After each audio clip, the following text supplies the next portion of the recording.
ये love you शब्द जो है, ये भारत जोड़ो यात्रा के बाद जब मैंने कहा कि नफरत के बाजार में मोहब्बत की दुकान खोलनी है, तो ये तब से चला है। और अजीब सी बात है, क्योंकि ये बहुत जरूरी शब्द है, इसका सब लोग प्रयोग करते हैं, मगर राजनीति में ये शब्द गायब था।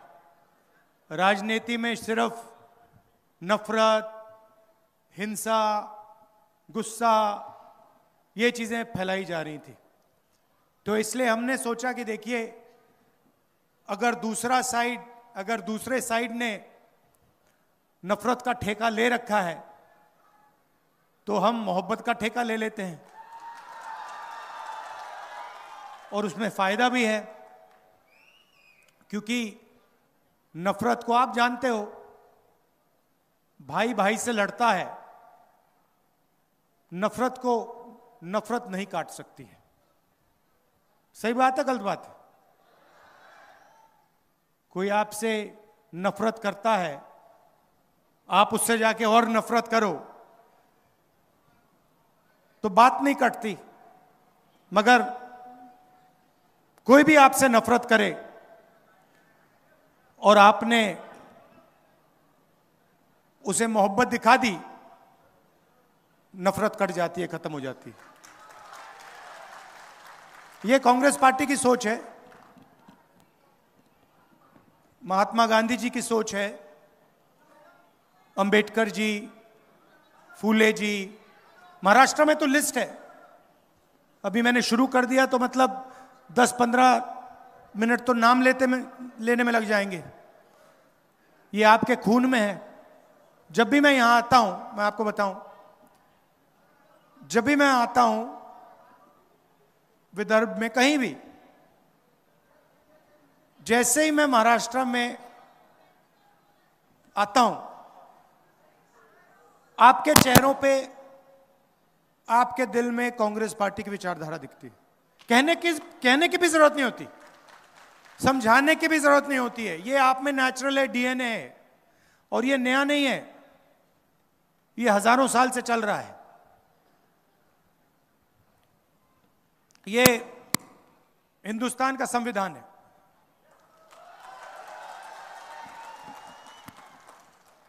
मोदी जी कहते हैं कि लाल रंग वाला संविधान दिखा रहा हूं। मतलब इसके अंदर जो लिखा है, ये आजादी के समय की बातें नहीं है।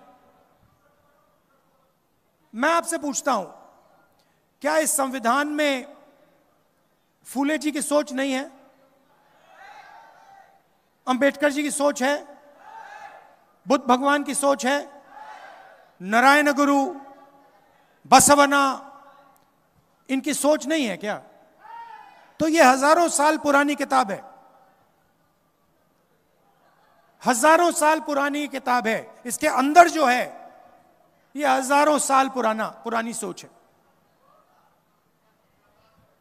क्या शिवाजी महाराज ने इसके खिलाफ बात बोली थी क्या? जो शिवाजी महाराज कहते थे वो इसके अंदर है। संतों की सोच है, एकता है इसमें, मोहब्बत है इसमें, समानता है इसमें, हर धर्म का आदर है इसमें। इसमें कहीं लिखा हुआ है क्या कि हमें एक दूसरे को मारना चाहिए, गाली देनी चाहिए? इसमें लिखा है क्या? मुझे दिखा दो कहां लिखा है इसमें, मुझे दिखा दो इसमें कहां लिखा है कि गरीब लोगों को दबाया जाना चाहिए, किसानों को सही दाम नहीं दिया जाना चाहिए? इसमें कहां लिखा है? हाँ, तो प्रधानमंत्री जी ने इस किताब को, मैं गारंटी लिख के कह रहा हूं, प्रधानमंत्री जी ने इस किताब को पढ़ा तक नहीं है।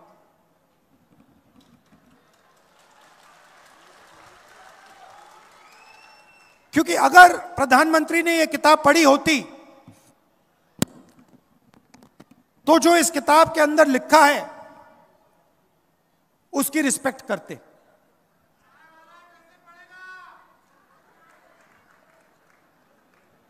अब कॉन्स्टिट्यूशन से, संविधान से हिंदुस्तान की संस्थाएं निकलती हैं। इस किताब में लिखा है कि एक व्यक्ति को एक वोट मिलना चाहिए। इसमें लिखा है इलेक्शन होते हैं, हिंदुस्तान में लोकतंत्र है, इसके कारण है। और यह है तो अंबेडकर जी के कारण, गांधी जी के कारण, फूले जी, बुद्ध भगवान। और 24 घंटा नरेंद्र मोदी जी, आरएसएस के लोग इस पर आक्रमण करते हैं। इस पे कहीं लिखा हुआ है कि महाराष्ट्र की सरकार को चोरी करना चाहिए? लिखा है कहीं इसमें कि एमएलए को पैसा देकर महाराष्ट्र की सरकार गिरानी चाहिए? इसमें लिखा है? तो जब इन्होंने महाराष्ट्र की सरकार को आपके हाथों से चोरी किया तो इन्होंने इसको कमजोर किया, हां या ना? जब ये अपने लोगों को हिंदुस्तान की सारी यूनिवर्सिटीज में वाइस चांसलर बनाते हैं तो इसको ये कमजोर करते हैं, मजबूत करते हैं। जब ये किसान को सही एमएसपी नहीं देते, जब ये अदानी और अंबानी जैसे लोगों का 16 लाख करोड़ रुपए कर्जा माफ करते हैं, इसको ये मजबूत करते हैं, कमजोर करते हैं? सीधी सी बात है। मुझे दिखा दो इसमें कहां लिखा है कि अदानी जी जैसे लोगों को 16 लाख करोड़ रुपए कर्जा माफ करके देना चाहिए? इसमें कहां लिखा है कि महाराष्ट्र से बड़े बड़े उद्योग लेकर दूसरे प्रदेशों में भेज देने चाहिए?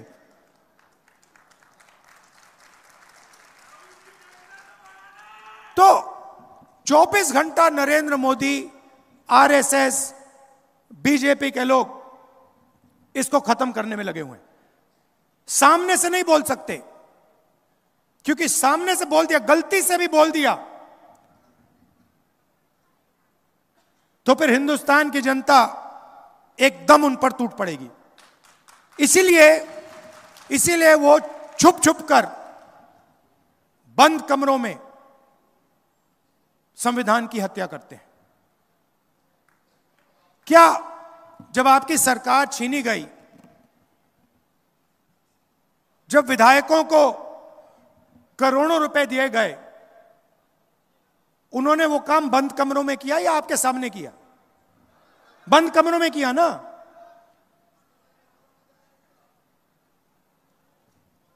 यहां पे धान के किसान, महाराष्ट्र में सोयाबीन, कपास, मैं आपसे पूछना चाहता हूं,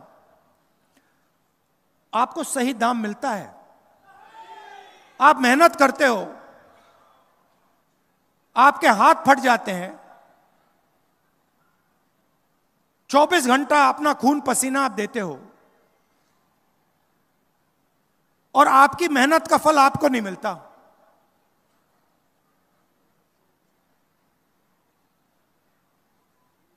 अदानी जी के हाथ नहीं फटते, मैंने हाथ कभी मिलाए नहीं है, मगर मैं जानता हूं बिल्कुल मुलायम मुलायम हाथ होंगे उनके।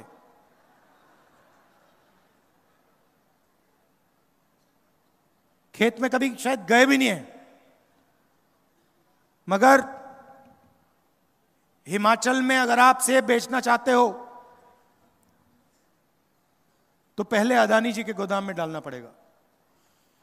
नरेंद्र मोदी जी 3 काले कानून लाए, देश में सारे के सारे किसान उसके खिलाफ खड़े हो गए और नरेंद्र मोदी भाषण में कहते हैं मैं तो ये बिल किसान के फायदे के लिए लाया था। अगर आप किसान का फायदा करने की कोशिश कर रहे थे तो किसान सड़कों पे क्यों उतरा? क्योंकि किसान जानता है कि आप किसान की कभी मदद नहीं करते हो। 16 लाख करोड़ रुपए आपने अरबपतियों का कर्जा माफ किया। मैं पूछता हूं, नरेंद्र मोदी जी ने 10-11 साल में कितने किसानों का कर्जा माफ किया है? एक का नहीं किया है। सारा का सारा प्राइवेटाइज कर देते हैं। आस्ते आस्ते शुरू किया। पहले हिंदुस्तान के पोर्ट पकड़ा दिए, उसके बाद एयरपोर्ट, और अब 1 लाख करोड़ रुपए धारावी की जमीन अदानी जी के हवाले की जा रही है। और मीडिया में आपने सुना है क्या? मीडिया में आपने कभी, टीवी देखते हो, किसान का चेहरा देखा आपने टीवी पे? कभी टीवी पे आपने मजदूर को देखा है? कभी बेरोजगार युवा को चिल्लाते हुए देखा आपने? अंबानी की शादी देखी ना, डांस गाना देखा ना आपने वहां पे? मोदी जी गए थे ना, राहुल गांधी गया था। तो सीधी सी बात है, वो उनके हैं, मैं आपका हूं।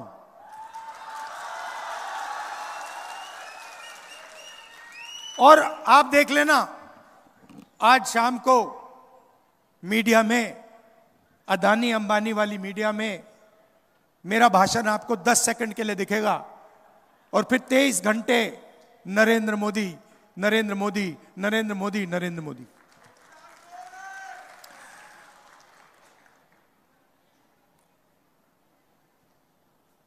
हिंदुस्तान में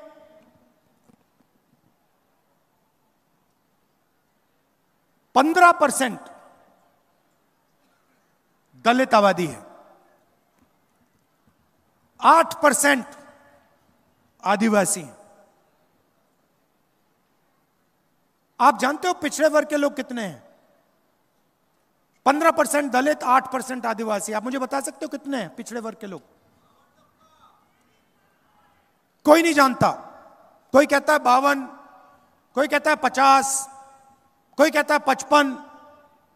सब जानते हैं कि ओबीसी पिछड़ा वर्ग काफी है, मगर कितने हैं कोई नहीं जानता। आप ओबीसी को, दलित को, आदिवासी को, माइनॉरिटी को जोड़ दो, 90% आबादी बनती है। 90%। हिंदुस्तान के कम से कम 50% ओबीसी वर्ग है।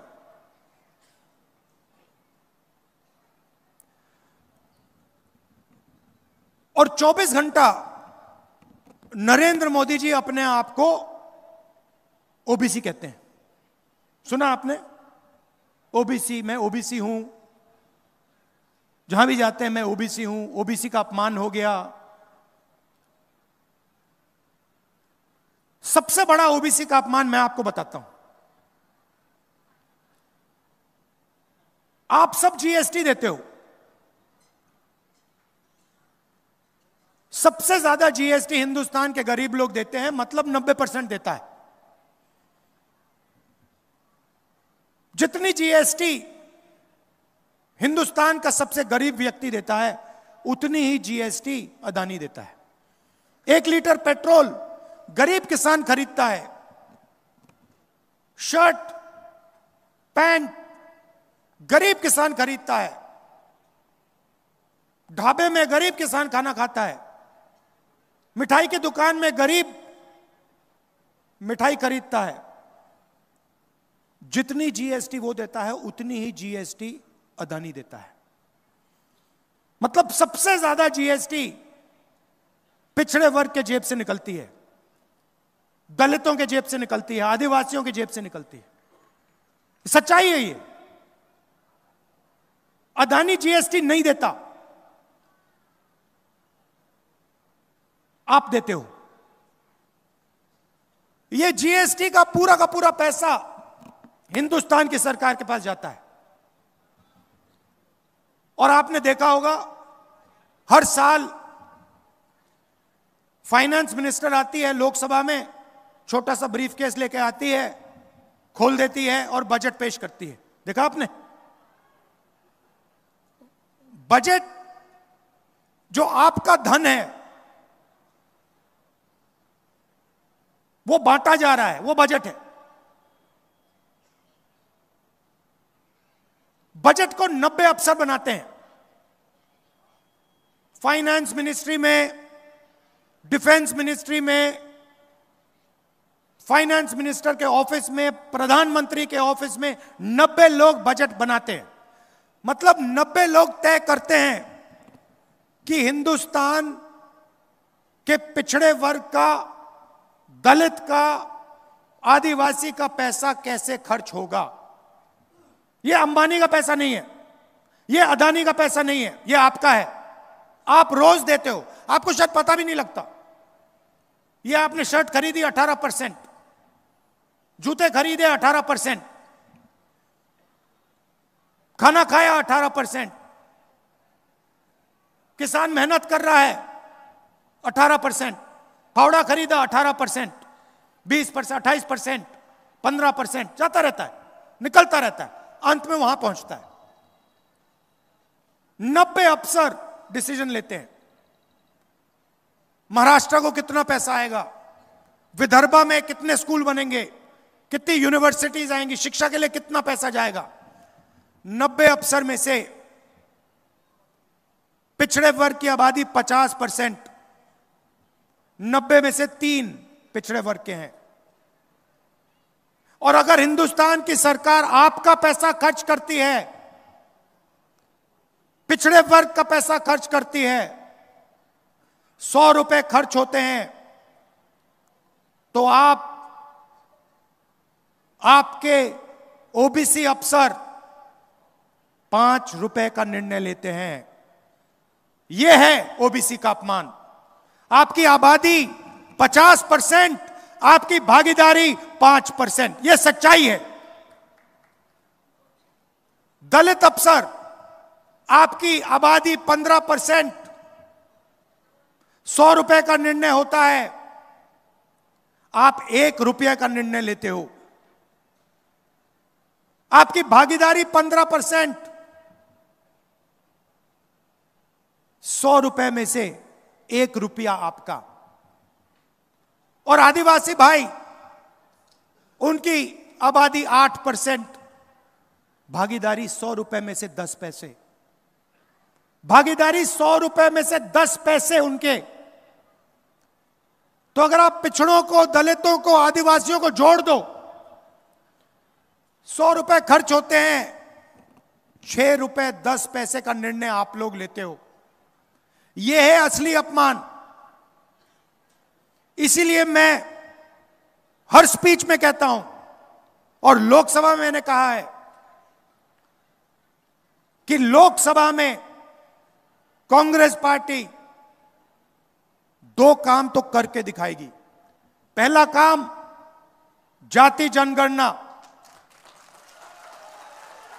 कि इस देश के हर दलित को, हर आदिवासी को, हर पिछड़े वर्ग के व्यक्ति को पता लग जाए कि उसके जेब में से कितनी चोरी हो रही है और कैसे हो रही है।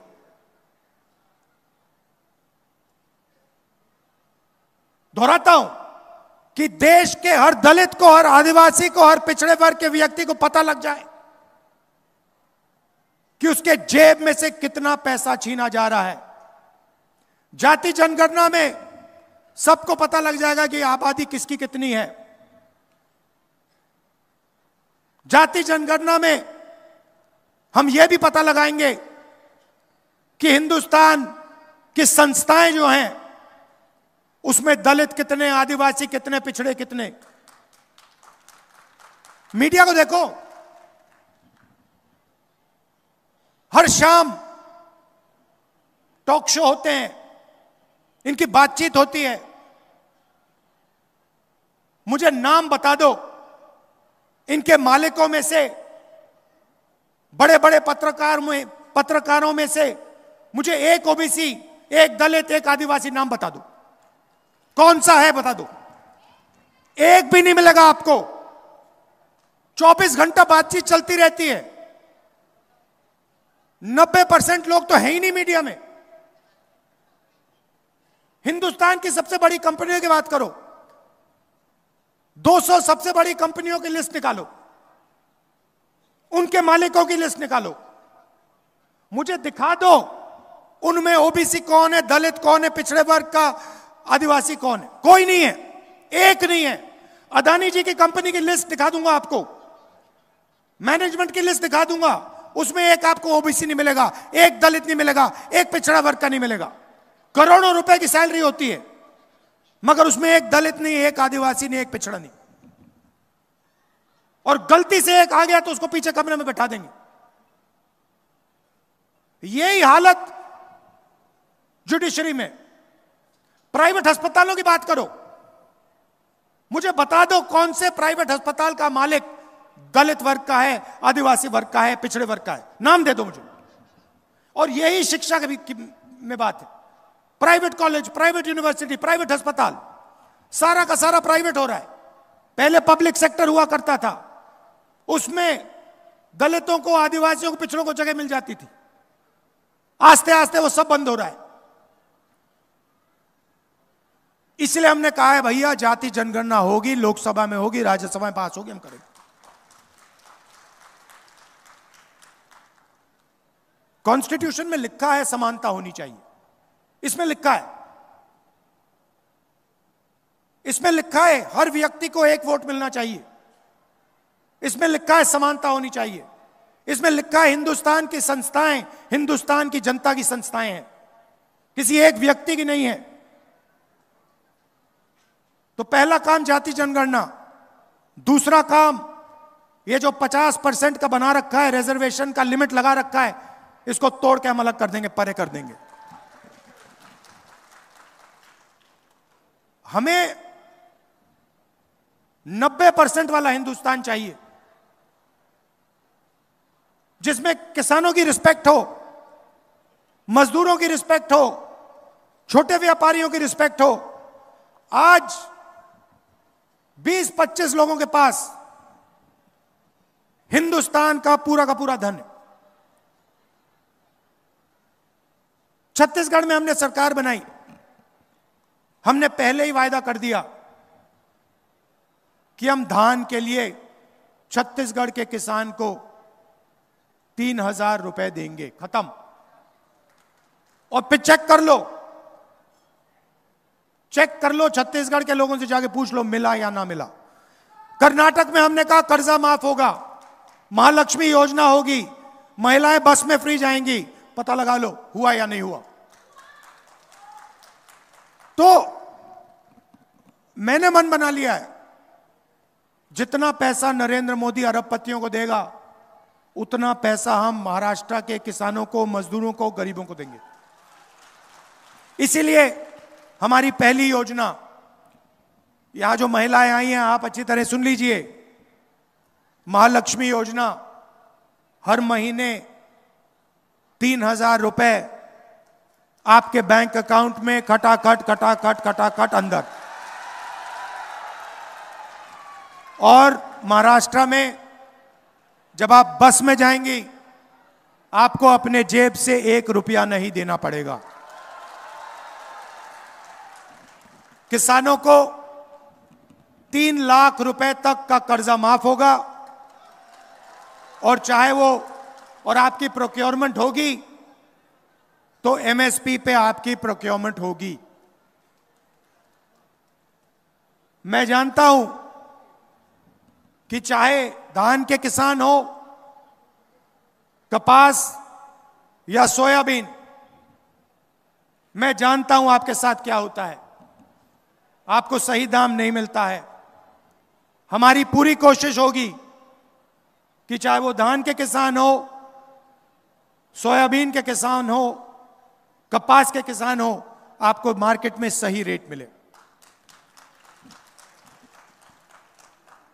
हर गरीब व्यक्ति को 25 लाख रुपए का हेल्थ इंश्योरेंस हमारी सरकार देने जा रही है। जैसे मैंने कहा, सारे के सारे अस्पताल इन्होंने प्राइवेट कर दिए हैं। स्टेंट लगानी पड़ती है, इलाज करवाना पड़ता है। गरीब किसान हो, मजदूर हो, बेरोजगार युवा हो, लाखों रुपए लग जाते हैं। इसलिए हमारी योजना आपको 25 लाख रुपए तक हेल्थ इंश्योरेंस में ऑपरेशन करवाने के लिए, इलाज करवाने के लिए देगी।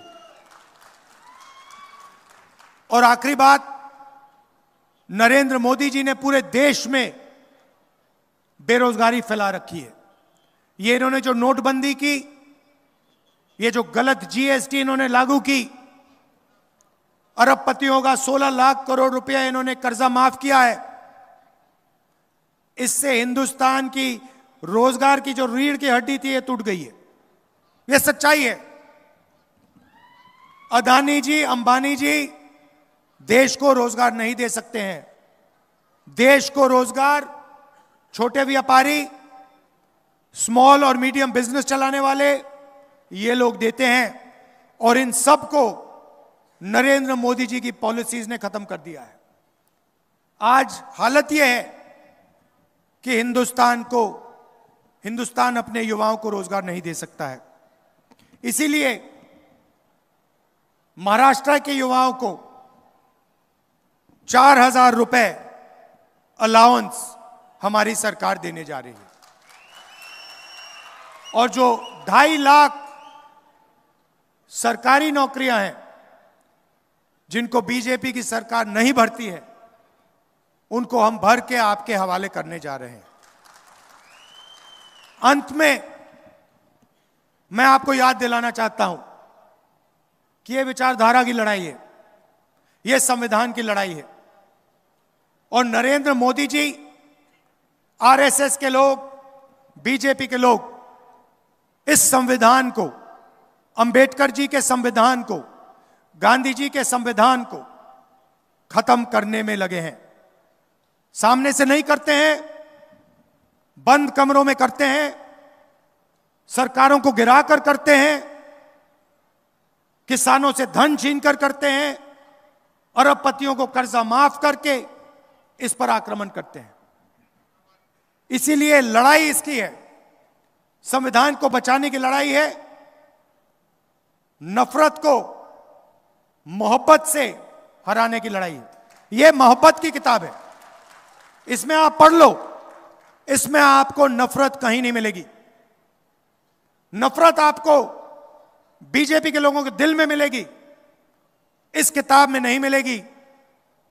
कांग्रेस पार्टी के कार्यकर्ता के दिल में आपको कभी नहीं मिलेगी, कांग्रेस पार्टी के नेताओं के दिल में आपको कभी नहीं मिलेगी, इंडिया गठबंधन के नेताओं के दिल में आपको नफरत नहीं मिलेगी। यही लड़ाई है और यह आपके खून के अंदर है।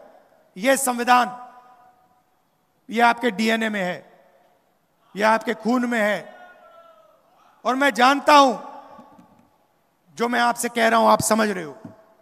मैं जानता हूं कि आप हर रोज इस संविधान की रक्षा करते हो, नफरत को मोहब्बत से काटते हो। जैसे मैंने कहा, भारत जोड़ो यात्रा में जो मैंने कहा, नफरत के बाजार में आप सब मोहब्बत की दुकान खोलते हो। आप दूर दूर से मेरी बात सुनने आए, इसके लिए मैं आपको दिल से धन्यवाद करता हूं। और अंत में फिर से कहता हूं कि हमें 10-15 लोगों का हिंदुस्तान नहीं चाहिए, हमें अरबपतियों का हिंदुस्तान नहीं चाहिए, हमें किसानों का, मजदूरों का, युवाओं का हिंदुस्तान चाहिए। हमें नफरत का हिंदुस्तान नहीं चाहिए, हमें मोहब्बत का हिंदुस्तान चाहिए। धन्यवाद। जय हिंद। नमस्कार।